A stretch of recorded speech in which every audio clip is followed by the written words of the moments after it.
Olá, pessoal! Bem-vindos ao Zona da Ciência, o canal que te leva para uma viagem incrível pelo mundo do conhecimento. Eu sou o seu anfitrião e hoje vamos falar sobre as maravilhas da biologia, como a vida se originou e evoluiu na Terra. Você já se perguntou como surgiram os primeiros seres vivos? Como eles se adaptaram às diferentes condições do planeta? Como eles se diversificaram em milhões de espécies? E como nós, humanos, fazemos parte dessa história? Então, fique ligado nesse vídeo, porque vamos explorar essas e outras questões fascinantes. E não se esqueça de se inscrever no canal e ativar o sininho para não perder nenhum conteúdo. Vamos lá! A origem da vida é um dos temas mais controversos e não totalmente resolvidos pela ciência.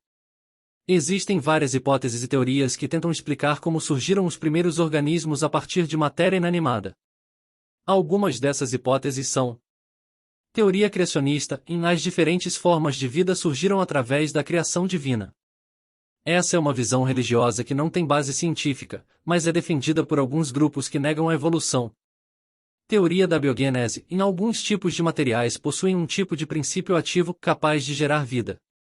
Essa foi uma ideia antiga, defendida por Aristóteles e outros filósofos, mas que foi refutada por experimentos que mostraram que a vida só pode surgir de outra vida preexistente. Teoria da biogênese, um ser vivo só pode ser originado a partir de um ser vivo preexistente. Essa é a teoria aceita atualmente pela ciência, que se baseia em evidências como a reprodução, a hereditariedade e a genética. Teoria da panspermia, a vida na Terra foi trazida do espaço por meteoros e cometas. Essa é uma hipótese que sugere que alguns organismos simples, como bactérias, podem ter viajado pelo universo e colonizado planetas habitáveis. No entanto, essa teoria não explica como a vida surgiu originalmente no espaço. Teoria da evolução química. Compostos simples presentes na Terra primitiva passaram por diversas reações e formaram compostos tão complexos ao ponto de conceber seres vivos. Essa é a hipótese mais aceita atualmente pela ciência, que se baseia em evidências como a composição da atmosfera, a formação dos oceanos, a origem das células e o registro fóssil. A teoria da evolução química propõe que a vida surgiu há cerca de 3,8 bilhões de anos, quando a Terra era um ambiente hostil, com vulcões, raios, radiação e gases tóxicos. Nesse cenário, algumas moléculas orgânicas, como aminoácidos, nucleotídeos e açúcares, se formaram a partir de elementos químicos simples, como carbono, hidrogênio, oxigênio e nitrogênio. Essas moléculas se combinaram e formaram macromoléculas, como proteínas, ácidos nucleicos e carboidratos, que são os componentes básicos da vida. Essas macromoléculas se agregaram e formaram estruturas membranosas, chamadas de coacervados, que isolavam o meio interno do externo. Esses coacervados foram os precursores das células, que são as unidades fundamentais da vida. As primeiras células que surgiram na Terra foram as procariontes, que são células simples, sem núcleo definido e sem organelas membranosas.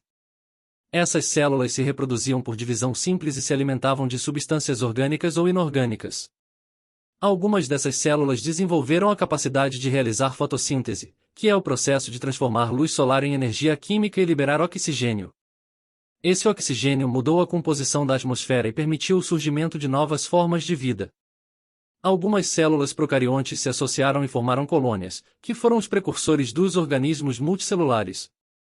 Outras células procariontes foram englobadas por outras células maiores, dando origem às células eucariontes, que são células complexas, com núcleo definido e organelas membranosas. Essas células se reproduziam por divisão complexa e se especializaram em diferentes funções. Essas células eucariontes formaram os primeiros seres pluricelulares, que foram os precursores dos animais, das plantas e dos fungos. E aí, pessoal, estão gostando do vídeo? Então, deixem seus comentários, suas dúvidas e suas sugestões. Queremos saber o que vocês pensam sobre a origem da vida e a evolução dos seres vivos. E aproveitem para compartilhar esse vídeo com seus amigos, familiares e colegas. Vamos espalhar o conhecimento e a curiosidade pela ciência. E se você ainda não se inscreveu no canal, faça isso agora mesmo e ative o sininho para receber as notificações dos nossos próximos vídeos. Ainda temos muito assunto para conversar. Bom, depois que as células eucariontes formaram os primeiros seres pluricelulares, a vida na Terra se diversificou em uma grande variedade de formas e tamanhos. Essa diversidade foi resultado de um processo chamado de evolução, que é a mudança nas características dos seres vivos ao longo do tempo. A evolução é explicada pela teoria da seleção natural, proposta por Charles Darwin e Alfred Wallace no século XIX. Essa teoria afirma que os seres vivos apresentam variações em suas características, que são herdadas pelos seus descendentes. Essas variações podem ser favoráveis ou desfavoráveis para a sobrevivência e a reprodução dos indivíduos em um determinado ambiente. Os indivíduos que possuem as variações favoráveis têm mais chances de sobreviver e se reproduzir do que os que possuem as variações desfavoráveis. Assim, as características favoráveis se tornam mais frequentes na população, enquanto as desfavoráveis se tornam mais raras ou desaparecem. Esse processo de adaptação ao ambiente leva à formação de novas espécies, que são grupos de indivíduos que podem se cruzar entre si e gerar descendentes férteis.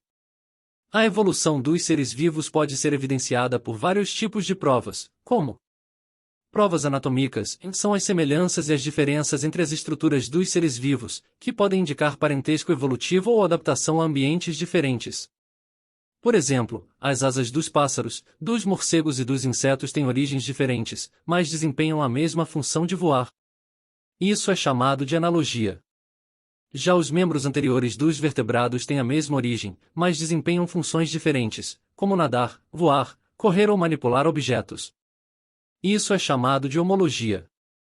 Provas embriológicas são as semelhanças e as diferenças entre os estágios de desenvolvimento dos seres vivos, que podem indicar parentesco evolutivo ou adaptação a ambientes diferentes. Por exemplo, os embriões de vertebrados apresentam características comuns, como a cauda e as fendas branquiais, que podem desaparecer ou se modificar nos estágios posteriores. Isso sugere que eles têm um ancestral comum. Provas paleontológicas são os fósseis, que são restos ou vestígios de seres vivos que viveram no passado e que foram preservados em rochas ou outros materiais. Os fósseis permitem reconstruir a história da vida na Terra e mostrar as mudanças que ocorreram ao longo do tempo.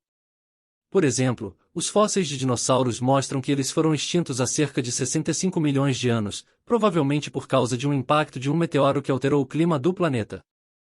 Provas bioquímicas são as semelhanças e as diferenças entre as moléculas que compõem os seres vivos, como o DNA, o RNA e as proteínas, que podem indicar parentesco evolutivo ou divergência evolutiva.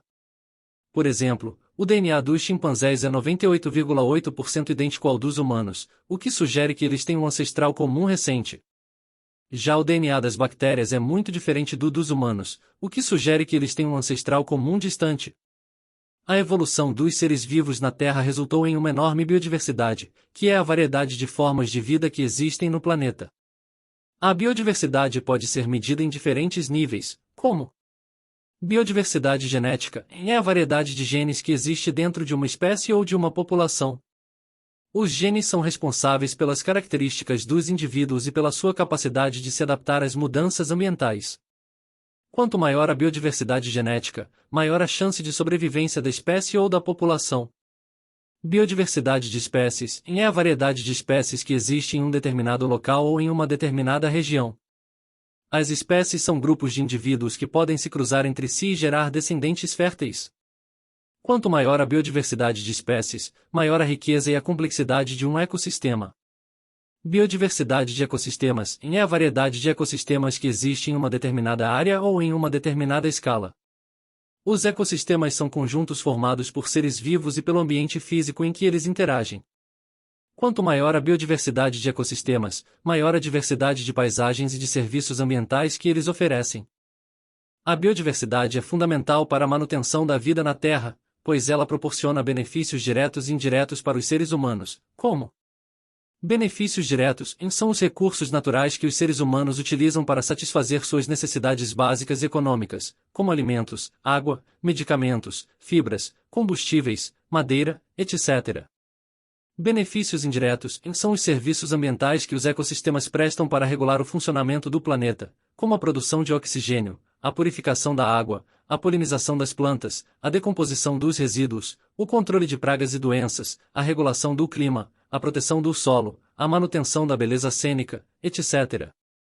No entanto, a biodiversidade está ameaçada por diversos fatores, como destruição e fragmentação dos habitats, a perda ou a redução dos locais onde os seres vivos vivem, causada por atividades humanas como o desmatamento, a urbanização, a agricultura, a mineração, etc.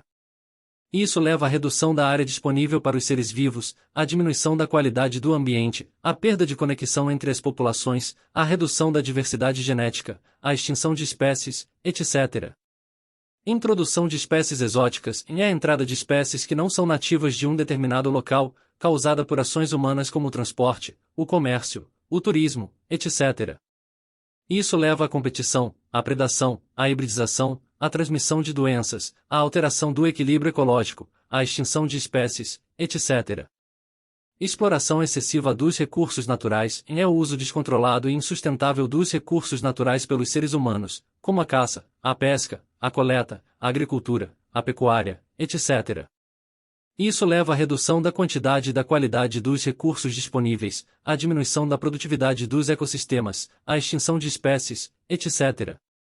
Poluição é a liberação de substâncias ou de energia que alteram as condições naturais do ambiente, causada por atividades humanas como a indústria, o transporte, o consumo, o descarte, etc. Isso leva à contaminação do ar, da água, do solo, dos seres vivos, à alteração do clima, à perda de biodiversidade, etc. Mudanças climáticas são as alterações nos padrões climáticos do planeta, causadas principalmente pelo aumento da concentração de gases de efeito estufa na atmosfera, como o dióxido de carbono, o metano, o óxido nitroso, etc. Isso leva ao aumento da temperatura média global, à elevação do nível do mar, à modificação das chuvas, à intensificação de fenômenos extremos, à perda de biodiversidade, etc. Esses fatores afetam negativamente a biodiversidade e, consequentemente, a qualidade de vida dos seres humanos. Por isso, é preciso que haja uma conscientização e uma mobilização da sociedade para a conservação e o uso sustentável da biodiversidade, que são ações que visam proteger, recuperar e manejar os recursos naturais de forma equilibrada e responsável, respeitando os limites e as necessidades dos ecossistemas e das espécies. Alguns exemplos de ações de conservação e uso sustentável da biodiversidade são: criação e gestão de unidades de conservação são áreas protegidas por lei que têm como objetivo preservar a biodiversidade e os serviços ambientais de um determinado local, como parques, reservas, refúgios, etc.